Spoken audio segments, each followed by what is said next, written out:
Gurupyo Namaha. Welcome to your Divine Prayers channel. Learn chanting Sanskrit sloka with ease.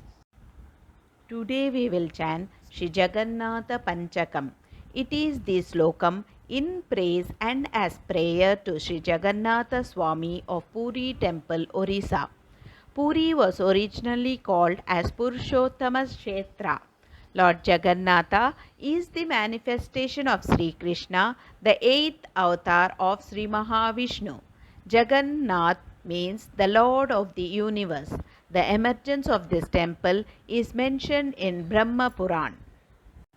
Raktamboruha Darpa Banjana Maha Saundarya Netradvayam Mukta Hara Vilambi Hema Mukutam Ratnojvalat Kundalam Varsha Megha Samana Neela Vapusham Graiveya Haranvitam Pashve Chakradaram Prasanna Vadanam Neeladri Natham Bhaje. Raktamboruha Darpa Banjana Maha Saundarya Netradvayam Mukta Hara Vilambi Hema Mukutam Ratnojvalat Kundalam Varsha Megha Samana Neela Vapusham Graiveya Haranvitam Pashve Chakradaram Prasanna Vadanam Neeladri Natham Bhaje. Raktamboruhadarpa Banjana Maha Saundarya Netradvayam Muktahara Vilambi Hema Mukutam Ratnojvalat Kundalam Varsha Megha Samana Neela Vapusham Gaiveya Haranvitam Pashve Chakradaram Prasanna Vadanam Neeladrinatham Bhaje. Fullendi Vara Lochanam Nava Gana Shamabhi Rama Krutim Visvesham Kamala Vilasa Vilasat Padara Vinda Dvayam Daityarim Sakalendu Mandita Mukham Chakrabja Hasta Dvayam Vande Shri Purushottamam Pratidinam Lakshmi Nivasa Layam. Fullendi Vara Lochanam Nava Gana Shamabhi Rama Krutim Visvesham Kamala Vilasa Vilasat Padara Vinda Dvayam Daityarim Sakalendu Mandita Mukham Chakrabja Hasta Dvayam Vande Shri Purushottamam Pratidinam Lakshmi Nivasa Layam. Pullendi Varalochanam Navagana Shamabhirama Krutim Visvesham Kamala Vilasa Vilasat Padara Vindadvayam Daityarim Sakalendu Mandita Mukham Chakrabja Hastadvayam Vande Sri Purushottamam Pratidinam Lakshmi Nivasalayam.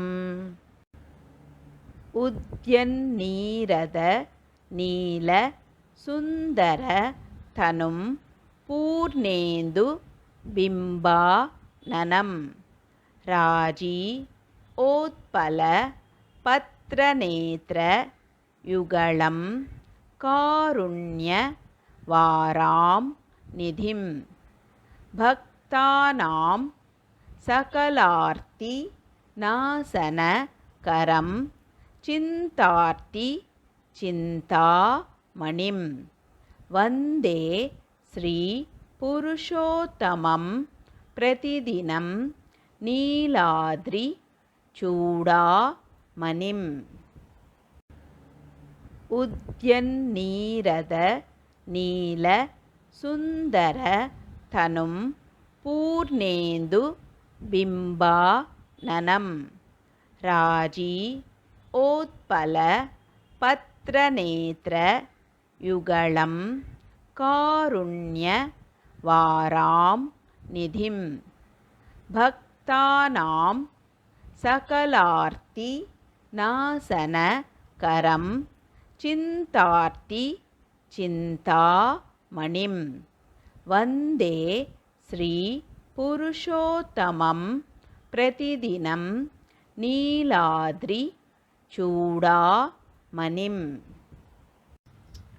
उद्यन्नीरदनीलसुन्दरतनुं पूर्णेन्दुबिम्बाननं राजीवोत्पलपत्रनेत्रयुगलं कारुण्यवारां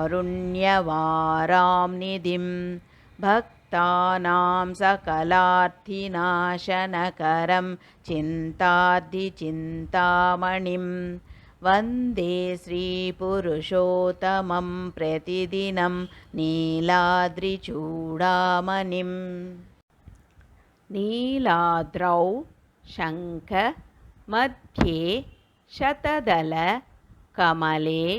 रत्नसिंहासनस्थं सर्वालङ्कारयुक्तं नवगणरुचिरं संयुतं चाग्रजेन भद्राया वामभागे रथचरणयुतं ब्रह्मरुद्रेन्द्रवन्द्यं वेदानां सारमीशं सुजनपरिवृतं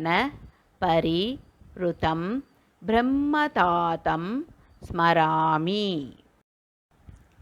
नीलाद्रौ शङ्खमध्ये शतदलकमले रत्नसिंहासनस्थं सर्वालङ्कारयुक्तं नवगणरुचिरं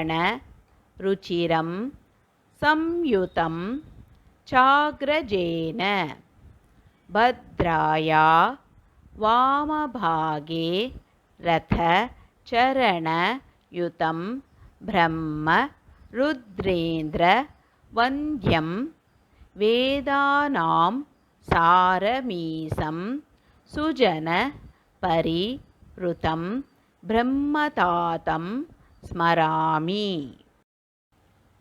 नीलाद्रौ शङ्खमध्ये शतदलकमले रत्नसिंहासनस्थं सर्वालङ्कारयुक्तं नवगणरुचिरं संयुतं चाग्रजेन भद्राया वामभागे रथचरणयुतं ब्रह्मरुद्रेन्द्रवन्द्यं वेदानां सारमीशं युजनपरिवृतं ब्रह्मतातं स्मरामि दौर्भ्यां शोभितलाङ्गलं समुसलं कादम्बरी चञ्चलं रत्नाढ्यं वरकुण्डलं भुजबलैराकान्तभूमण्डलं वज्राभामलचारुगण्डयुगलं नागेन्द्रचूडोज्ज्वलं सङ्ग्रामे चपलं शशाङ्क धवलं श्रीकामपालं भजे दौर्भ्यां शोभितलाङ्गलं समुसलं कादम्बरी चञ्चलं रत्नाढ्यं वरकुण्डलं भुजबलैराकान्तभूमण्डलं वज्राभामलचारुगण्डयुगलं नागेन्द्रचूडोज्ज्वलं सङ्ग्रामे चपलं शशाङ्कधवलं श्रीकामपालं भजे दौर्भ्यां शोभितलाङ्गलं समुसलं कादम्बरीचञ्चलं रत्नाढ्यं वरकुण्डलं भुजबलैराकान्तभूमण्डलं वज्राभामलचारुगण्डयुगलं नागेन्द्रचूडोज्ज्वलं सङ्ग्रामे चपलं शशाङ्कधवलं श्रीकामपालं भजे इति श्रीजगन्नाथपञ्चकं समाप्तम् इति श्रीजगन्नाथपञ्चकं समाप्तम् यदक्षरपदभ्रष्टं मात्राहीनं तु यद् भवेत् तत्सर्वं क्षम्यतां देव जगन्नाथ नमोऽस्तु ते विसर्गबिन्दु मात्राणि पदपादाक्षराणि च न्यूनानि चातिरिक्तानि क्षमस्व जगन्नाथ अन्यथा शरणं नास्ति त्वमेव शरणं मम तस्मात् कारुण्यभावेन रक्ष रक्ष जगन्नाथ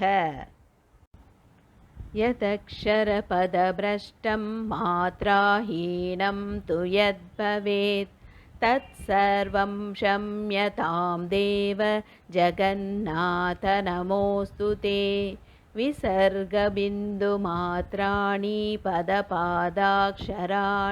च न्यूनानि चातिरिक्तानि क्षमस्व जगन्नाथ अन्यथा शरणं नास्ति त्वमेव शरणं मम तस्मात् कारुण्यभावेन रक्ष रक्ष Jagannath Let's chant together Hare Krishna Mahamantra 3 times for the welfare of all living beings. Hare Krishna Krishna Krishna Hare Hare Hare Rama Rama Rama Hare Hare Hare Krishna Krishna Krishna Hare Hare Hare Rama Rama Rama Hare Hare Hare Krishna Krishna Krishna Hare Hare Hare Rama Rama Rama Hare Hare. Hope you could follow along with me in chanting this sloka. More in queue. If you enjoyed this video, please like, share and click on the bell icon to subscribe and show your support.